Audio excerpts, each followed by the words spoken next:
નમસ્કાર દર્શક મિત્રો, સત્યમેવ જયતે લાઈવ ન્યૂઝમાં આપ સૌનું હાર્દિક સ્વાગત છે। વડોદરામાં બિસ્માર રોડને લઈ તાંતલચાના યુવાનોનો અનોખો વિરોધ। રોડ ઉપર કોર્પોરેશનના કોન્ટ્રાક્ટરે ખોદેલા ખાડામાં ઓક્સિજનના બોટલ મૂકી કર્યો વિરોધ। યુવાનોએ ઓક્સિજન માસ્ક રોડને અને પોતે પહેરીને વિરોધ પ્રદર્શન કર્યું। રોડ હાલમાં ઓક્સિજન પર હોવાની વ્યથા દર્શાવી। ચોમાસામાં રોડ વેન્ટિલેટર પર જતો રહેશે તેવી દહેશત વ્યક્ત કરી। વરસાદી ગટર નાખવા રોડના કોન્ટ્રાક્ટરે ઠેર ઠેર મોટા ખાડા ખોદી દીધા।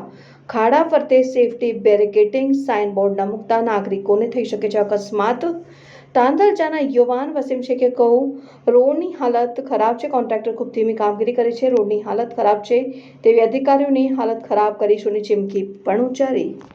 અમારો રોડ પાછલા 20 વર્ષોથી ઓક્સિજન પર છે, બીમાર છે, જેની રજૂઆત અમે વડોદરા મહાનગરપાલિકાના અધિકારીઓને કરી છે કે અમારા રોડની સારવાર કરો, પણ વડોદરા મહાનગરપાલિકાના અધિકારીઓ સારવાર કરવામાં નિષ્ફળ રહ્યા છે। તેના કારણે અમારો રોડ ઓક્સિજન પર આવ્યો છે, જેથી કરીને આજે અમે રોડને ઓક્સિજન આપ્યું। રોડને ઓક્સિજન એટલા માટે આપ્યું કે રોડને ઓક્સિજન નહીં આપતા તો નાગરિકોને ઓક્સિજનની જરૂરત પડી રહી છે આ રોડના કારણે। અને વરસાદની ઋતુમાં તો રોડ વેન્ટિલેટર પર આવે છે અને 20 દિવસના અંદર વરસાદ આવવાનો છે। આ તો એક નાનું કામ છે, વરસાદી કાચ ડાયવર્ટ કરવાનું। આ કામને 1.5 મહિના લાગતા હોય પૂર્ણ થવા માટે, તો રોડ ક્યારે બનશે? અમારો રોડ મળી જશે। તેથી કરીને અમે અમારી ફરજ નિભાવી છે કે તાંતલચાનો રોડ બનાવવામાં આવે, તેને જીવતો કરવામાં આવે, એટલા માટે આજે આ પ્રોગ્રામ કર્યો છે।